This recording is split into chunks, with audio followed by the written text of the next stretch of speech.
Bandidos, what's up? Your boy Tux here with the First Descendant. Today we're zeroing in on trigger modules. Not a lot of focus on these since they were announced, but I think the upcoming edition is set to reshape the game more than we expect, and I'm really excited about these. I've combed through the latest dev stream from June 12th, 2025, patch previews, and community notes from Reddit to get the full scoop. These modules aren't just extras, they open up horizontal progression, letting builds spread out in ways that feel personal and strategic. By the end, you'll see why your Serena could play totally different from mine, and I'll walk you through prepping, including farming spots and equip requirements. Let's jump in and explore how they turn stale setups into something fresh. Let's do this. Wait, did we just become best friends? So nice to meet you. I think you're cool. First, the core details straight from Nexon's dev stream and those community breakdowns. Trigger modules are specialized add-ons that are like an additional skill that kick in automatically when you use certain skill types, tagged by categories like clash, stack, or tracking projectile. For example, slot 1 on Inez's lightning skill is tagged as a tracking projectile, or with Freyna, her 4th ability, Venom Trauma is tagged as explosive projectile, ground damage over time,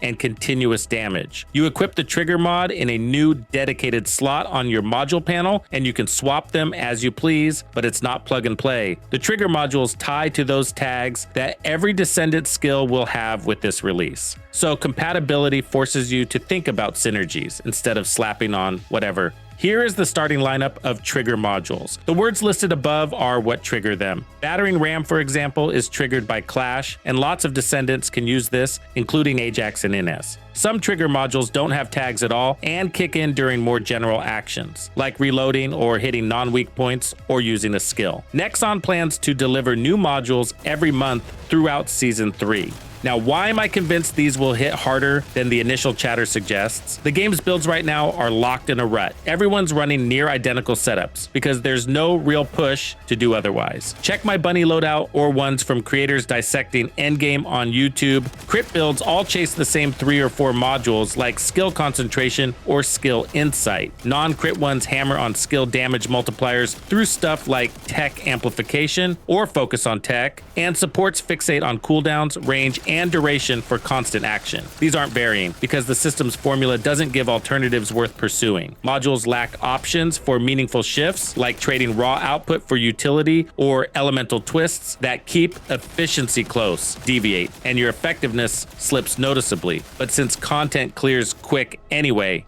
even bosses act like big fat trash ads, there's zero reason to experiment. It's not copying for copying's sake. The mechanics herd everyone toward the same paths, with maybe a tiny tweak for taste, but nothing that alters how you play. And this kind of sucks for a build system that has so many damn levers and Descendants to play with. This uniformity shows in how builds mirror each other across the board. My build guides align with the other guys because the math points one way per archetype: max power or not max power. Although there are modules offering trade-offs, they feel unbalanced because of the min-maxing. For example, maximize skills gives huge power at the cost of 50% cooldown penalty. But on most Descendants, that's dumb. You're exchanging bigger impact for a single hit while gutting damage per second. And most skill Descendants have crap setups for weapons to fill the gap, so diversity stays flat. Community discussions highlight this. Players test hybrids, but they snap back to standards since alternatives don't hold up in practice, especially in forgiving fights where bosses drop fast regardless. Enter trigger modules to shake that foundation by injecting those missing branches. They enable side grades that personalize without always demanding vertical climbs, and devs noted in the stream they're designed to expand possibilities without instantly crowning new kings. Your Serena might trigger a cursed trap on hits for lingering damage in drawn-out scraps, while mine triggers meteor strikes to eliminate tight packs. Examples like that from the notes show how they pivot skills. Early glimpses suggest they'll roll out balanced, starting with 9 on August 7th per the roadmap, adding more monthly to keep things evolving without overwhelming. On the flip side, a meta will stick around. Optimization's part of the fun, but triggers should water it down by giving reasons to fork off.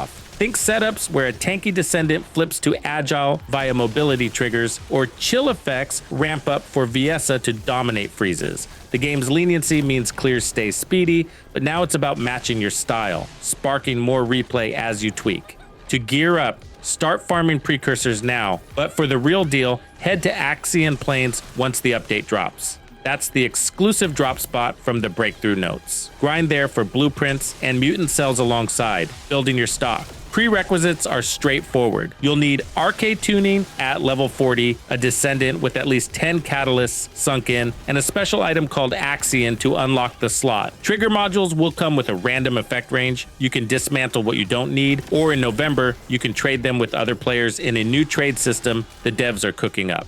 This evolution pushes the First Descendant toward deeper engagement, where builds reflect you, not just the guide. Which Descendant are you eyeing to tweak first? Share in the comments, and let's see who is everyone's number one. Your boy Tux, out. Thank you for hanging out with me. I'm Tuxedo Bandido, and if you found this video helpful, be sure to hit the like, subscribe, and turn on your notifications so you don't miss out on the good stuff I have coming for you. And if you like content like this, be sure to check out the video I have recommended for you right here. If you have anything you would like me to cover, be sure to let me know in the comments below. And thank you to all the channel members and donors who make things possible. Tux Nation wouldn't be the same without you. When you buy or download anything for the First Descendant, be sure to use Tux's creator code to support the channel. Easy peasy. Wait, did we just become best friends?